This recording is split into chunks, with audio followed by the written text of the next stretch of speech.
It's dark and the remaining members of Babylon are getting ready outside. The twins are not impressed that the sniper wasn't able to finish the mission without their help. Another notice is said over the PA about live firearm training happening between 9 and 4 a.m. Passin carries Minhee to Jian's bedroom and lies her on the bed. Passin goes under the bed, pulls a lever, and a drawer with medical supplies opens. Jian is surprised as she didn't know that was underneath her bed.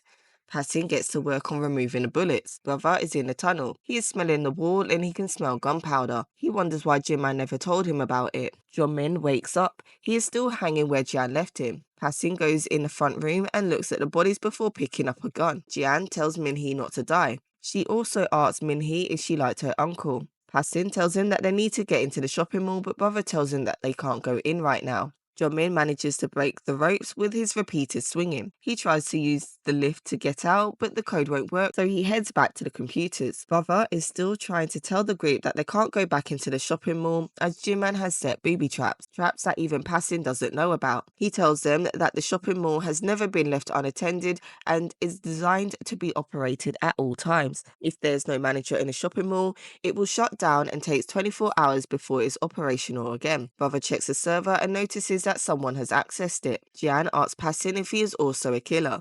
She asks Passin to promise to tell her everything later. Brother realizes that Jeong Min is the one who is accessing the server. He tells Jian that he told her not to trust Jeong Min. Minhee comments that she should have taken him out earlier. While this is happening, the robot gets up and starts spinning. Minhee tells Passin to shoot it. It lets out a loud noise which is enough to break glass.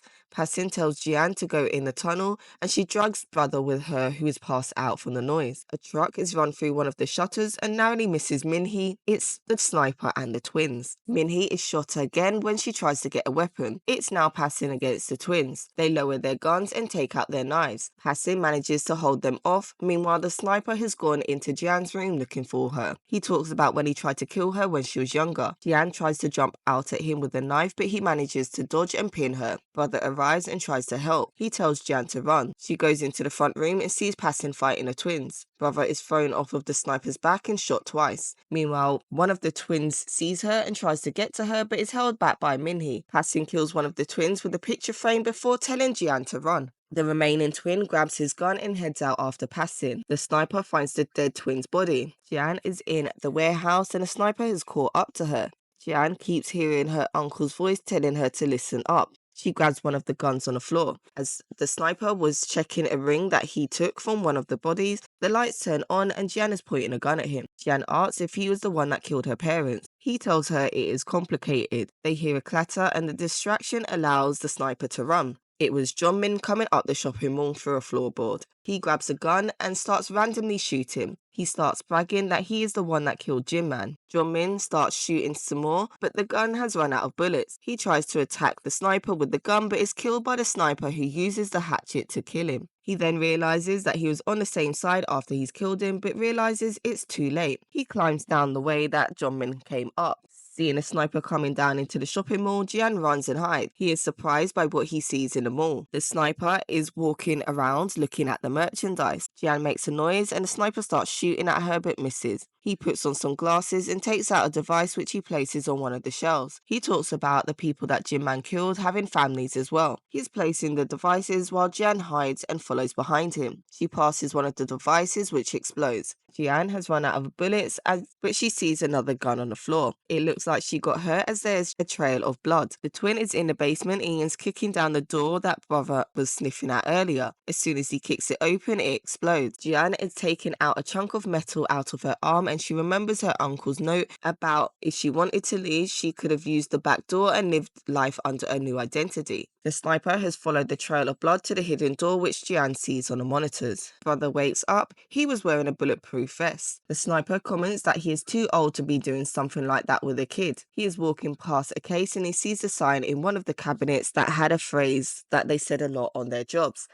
He tells Jian that she has a choice and that Babylon will take care of it soon. She can leave and live a quiet life, but if she tries to get revenge and tries to fight him, then she would end up like her uncle, destined for hell. Jian drives a forklift at the sniper who manages to jump out of the way. However, he jumps in front of one of the devices he placed earlier which explodes. He landed in a pool of liquid and when he looks up he can see that Jian had poured some on the floor. Jian is standing in front of the forklift holding a gun.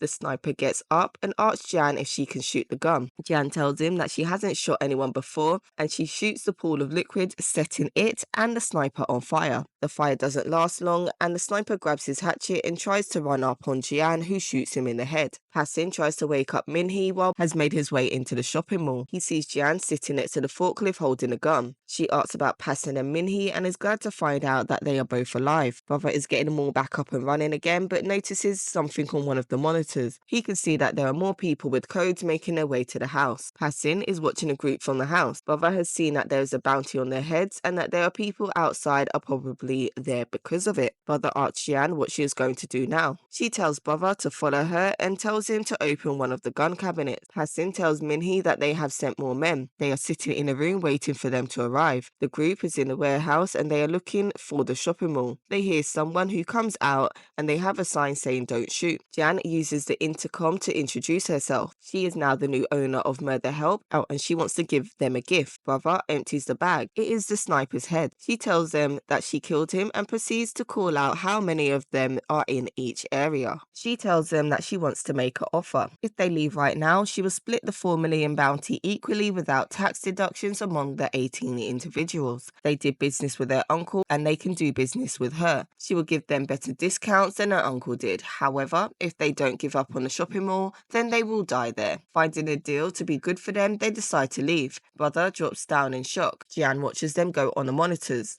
Passin goes to tell Min-hee, but it appears that she may be dead. Brother is back in the shopping mall and asks Jian not to do that ever again. Jian heads back up and is standing in front of her destroyed house. She heads to her room and Passin and Min-hee are nowhere to be seen. Jian heads out and starts crying. She hears a vehicle coming up and looks up to see a bus driving to her house. She starts running towards the bus and points a gun at it. The bus stops and someone gets off. It's the man she had met at her uncle's funeral. He tells her that they are in charge of cleanup. Seeing that they are code yellow, she lowers her gun. The cleanup crew get off the bus and start cleaning up the property. Jian is sitting outside while they are getting to work. She hears that someone else is heading that way and she goes out to look. The cleanup crew are waiting with Jian with weapons ready. It is a taxi. Her uncle's friend gets out, followed by her uncle who was helped out of the car. He is alive. Jin Man and Jian smile to each other. That's it for the recap for A Shop for Killers. Please don't forget to like, comment and subscribe and stay tuned for the next recap.